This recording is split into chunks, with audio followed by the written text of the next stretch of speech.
The dragon pulled Tolo aside and whispered, "Tolo, you may make it to Lanu's palace, but after that I cannot tell you how long you will have before."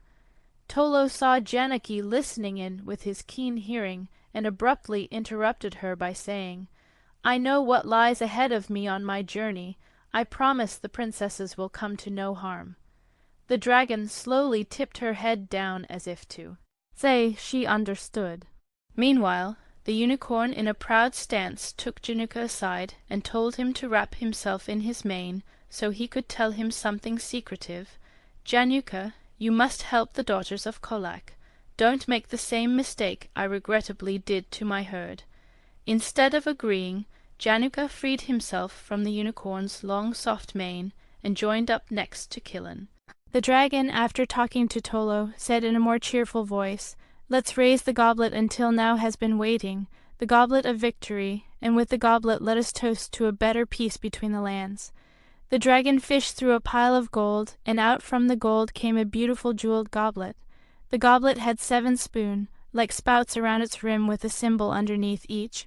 We all watched as the goblet filled itself to the brim with a fine drink that overflowed into the 7 spoons, like holding vessels. With the taste of a summer's peach fully ripened in all its glory, we all drank a hearty sip from one of the vessels on the goblet, taking care not to tip it and spill the fine nectar, passing it on to the next until it was empty.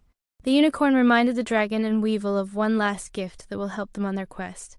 The dragon, until that moment cheerful with hope, became very serious. Her face showed a strong emotion and acknowledgment of what the unicorn said. With a soft voice, she spoke clearly with little hissing. "Princess Anna, Princess Lily, we have all agreed, long before you were even born, to give you this as a gift to you at birth. You were both knighted into one other, who has disappeared for 10 years now. What is about to be asked of you can only be done by a knight. Anna Lily, come forward without question." We did as we were told. She took the new freshly emptied goblet and placed it in front of us, and the dragon said, "Anna Lily, place your fingertips on the edge of the goblet." We again did what we were told to do. She continued on, "I will tell you what I am going to do. Don't be afraid, the pain won't last longer than a second."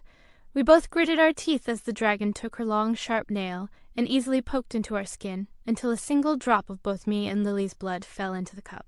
Tears rolled down our faces as the dragon said, "Now place a tear into the goblet as well." The tears fell down our cheeks and swirled into the blood in the cup. Now the dragon said with a loving voice, "Now you must do me." The dragon picked up a long sword and said, "My skin is much thicker and tough. You must plunge this deep into me." Lily said, I just can't do it." The dragon in a stern voice said, "You must, or it has all been for nothing." The dragon let out a sigh followed by white smoke. Then she said with a more understanding voice, "Lily, I will feel only as much pain as you did when I did it to you. Please try." As she handed the sword to us, it took both of us to lift it. As we drew it back and then pushed forward until it hit her finger with a hard jolt, the blade had gone in halfway, but not a single drop of blood fell. She looked down at us and said, "You must go deeper." I saw that Lily was getting upset, so I agreed to finish. I had to push with all my might to get the sword to go deep enough until we saw a slowly trickling stream of blood that went down her finger and into the goblet's bottom.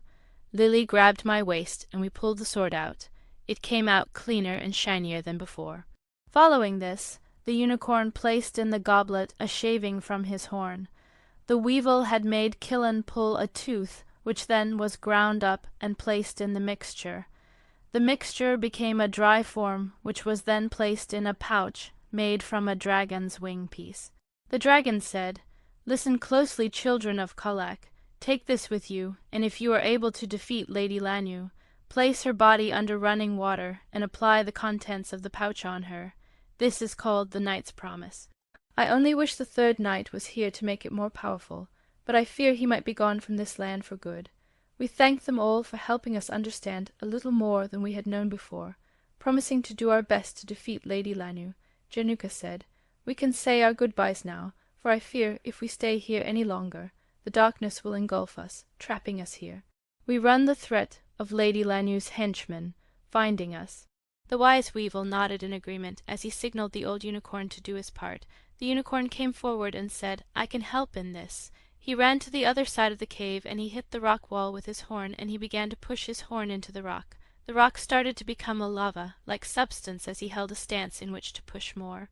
Then, with a snort, "I can't hold it very long. Hurry and go through." We jumped on the backs of Tolo and Killen and ran toward the wall. When we reached the other side, the unicorn called Januka over to him. As we went through, we heard the unicorn say, "Don't forget." With that, Januka jumped out of the wall and landed sideways on his feet. He said nothing of their conversation. The wall just vanished as if it was never there. He just shook his body as if to shake off the words, then with a pant, "Let's move out."